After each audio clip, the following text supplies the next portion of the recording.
प्रिय विद्यार्थियों, पिछले व्याख्यान में हमने निराला कृत राम की शक्ति पूजा की दो विशेषताओं का सविस्तार वर्णन किया था। आज हम उनकी बची हुई उस कविता की बची विशेष कविताओं पर का विश्लेषण कर रहे हैं, जो इस प्रकार है। इस कविता की जो तीसरी विशेषता है वह इस कविता में पाई जाने वाली आधुनिकता। ये मैं पहले बता चुका हूं कि इस कविता का आधार पौराणिक था, लेकिन इस कविता की पौराणिकता में आधुनिकता समाई हुई है। कविता के केंद्र में सीता के प्रति राम का प्रेम प्रयास ऐसा लगता है एक सामान्य मनुष्य के प्रयास को व्यंजित करता है। राम के आंसू एक सामान्य व्यक्ति के आंसू दिखाई देते हैं। कविता में आया विभीषण का कूटनीतिक संवाद प्राचीन के साथ आधुनिक मानव की वाक चातुर्य की याद दिलाता है।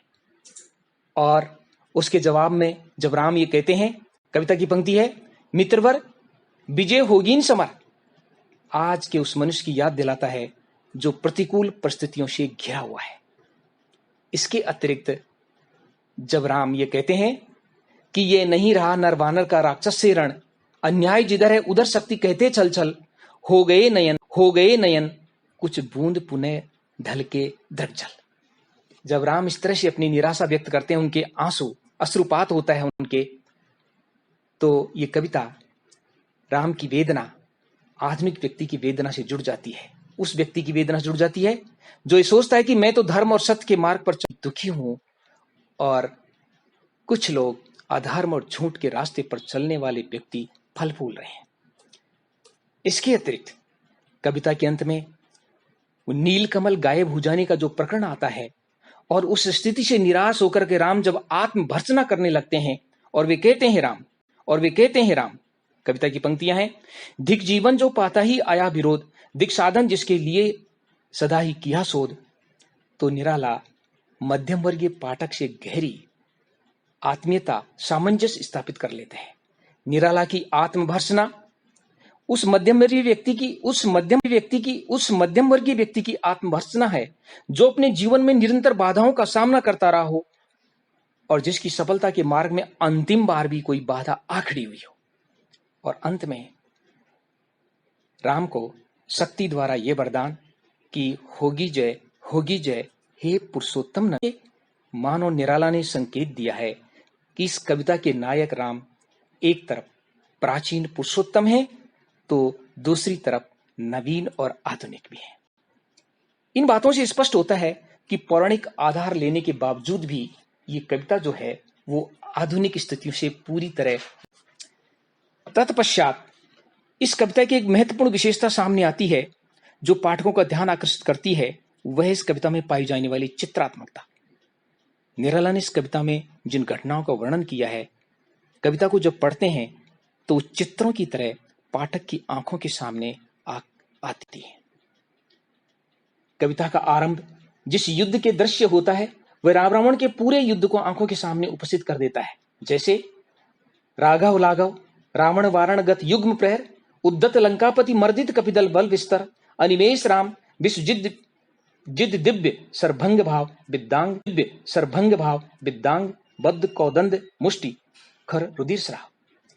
इसी क्रम में राम को जब जनक की पुष्प वाटिका में सीता से उनके प्रथम मिलन की याद आती है तो पूरा दृश्य पाठकों की आंखों के सामने चित्र के रूप में सामने आ जाता है।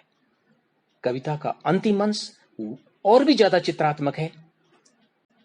जब रात के बीतने के साथ रंगमंच पर जैसे राम का तन और मन दोनों पृथक छोड़ते हैं और राम एक तपस्वी के रूप में बैठे हैं, तो सारा दृश्य आंखों के सामने साकार उठता है। कवि की पंक्तियां हैं, है नहीं सरासन आज अस्त तूणीर स्कंद, वह नहीं सोता निविड़ दड़ जटा, सुन पड़ता सिंहनाद रण कोलाहल अपार, उमड़ता नहीं मन स्तब्ध सुधी है ध्यानदार।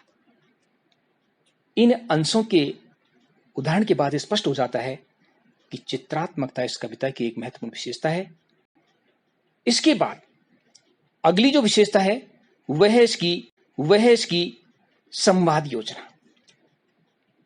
मैं पहले बता चुका हूं कि निराला कृत यह कविता नाटकीय है। चूंकि इसमें नाटकीयता है अतः इसमें संवाद भी है। इस कविता में लगभग 10 संवाद हैं। प्रारंभ के 2 संवाद शिव और शक्ति और अंत पश्चात विभीषण का राम को उत्साहित करना तथा एक बार युद्ध करके बीच में थोड़ा रुक जाना और पुनः राम का युद्ध संबंधी स्थिति को स्पष्ट करना अत्यंत प्रभावशाली है। संवाद का एक नमूना। विभीषण कहते हैं, हे सखा विभीषण बोले आज प्रसन्न वदन, वह नहीं देखकर जिसे समग्र वीर वानर भल्लुक विगत हो पाते जीवन निर्जर।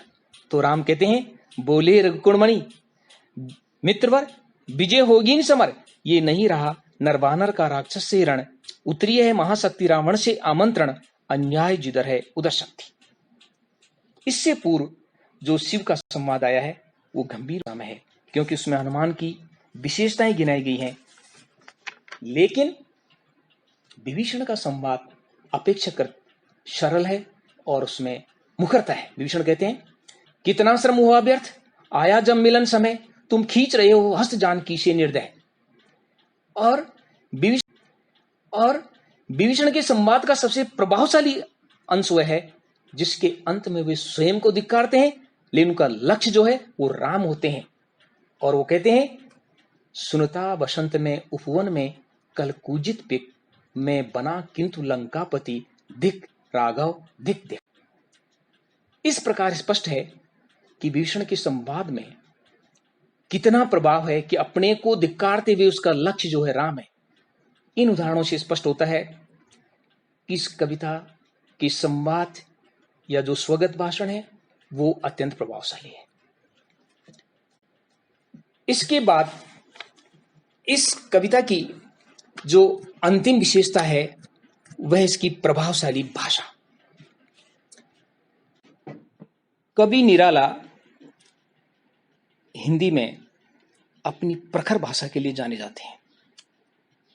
उन सबसे अलग राम की शक्ति पूजा की जो भाषा है वो अत्यंत ओजपूर्ण और प्रभावशाली है। चूंकि आप लोग एमए के विद्यार्थी हैं, इसलिए इस कविता का जो भाषा संबंधी गुण है उस पर आपको पूरा ध्यान देना चाहिए। छायावाद के अन्य जो 3 कवि हैं उनसे निराला की भाषा बिल्कुल भिन्न प्रकार की है। उसमें ओज है, जोश है, विशेषकर राम की शक्ति पूजा में और इस दृष्टि से अब हम इस कविता का विचार करते हैं तो पाते हैं कि निराला की ये जो कालजयी कविता है राम की शक्ति पूजा, इसकी भाषा संस्कृत निष्ठ से युक्त है और उपयुक्त कथन इस कविता के प्रथम अनुच्छेद पर पूरी तरह लागू होता है।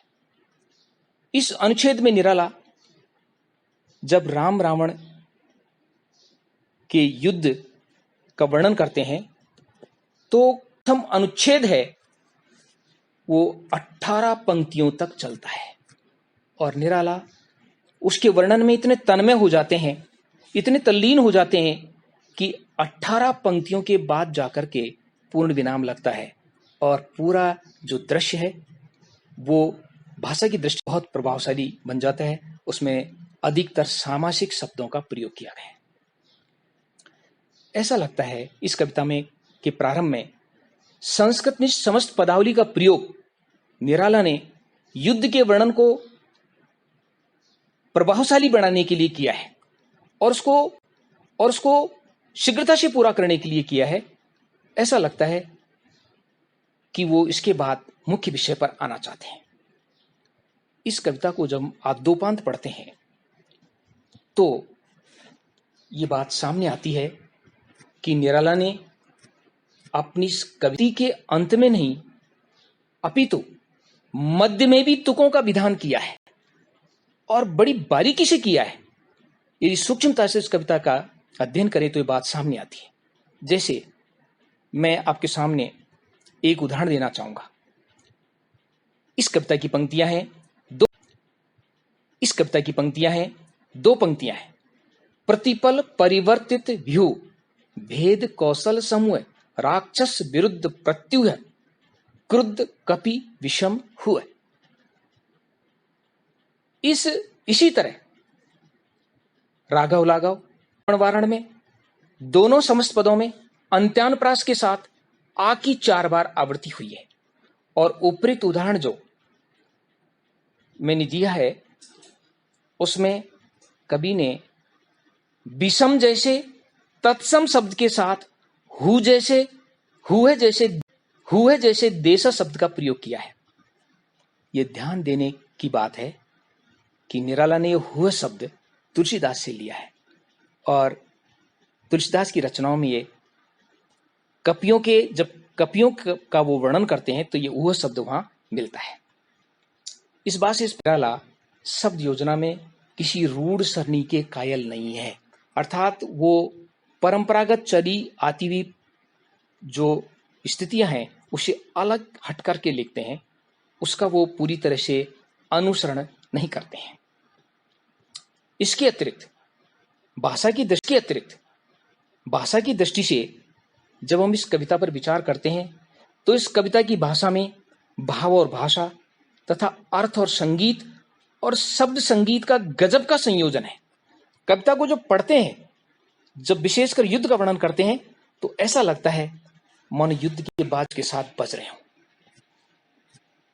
संस्कृत निष्ठ सामाजिक शब्दावली के अतिरिक्त कवि निराला ने राम की शक्ति पूजा में सहज भाषा के या सहज शब्दों का भी प्रयोग किया है। जैसे है अमानिशा वाली जो 4 पंक्तियां हैं उसमें उगलता एक देश शब्द है और केवल जलती मसाल में मसाल जो है वो अरबी शब्द है। इस प्रकार भाषा की दृष्टि से हम देखें तो कविता जो है ये भी है और बहुत सहजता और सरलता भी लिए है। इस प्रकार उपयुक्त वर्णन से स्पष्ट है कि राम की शक्ति पूजा हिंदी की एक सशक्त कविता है, भाव और भाषा दोनों दृष्टियों से। ये कविता समाप्त होती है कि शक्ति का स्रोत मनुष्य के भीतर है, उसे जागृत करने से ही मनुष्य जो है वो बाहरी विश्व में भी विजय प्राप्त कर सकता है। और राम के चरित्र द्वारा जब वो देवी की उपासना करते हैं और अपने लक्ष्य में सफल होते हैं तो आज के युवा पीढ़ी को निराला इसी बात का संदेश देना चाहते हैं कि शक्ति का स्रोत जो भीतर है और उसको जागृत करके ही व्यक्ति जो है इस संसार में सफल हो सकता है।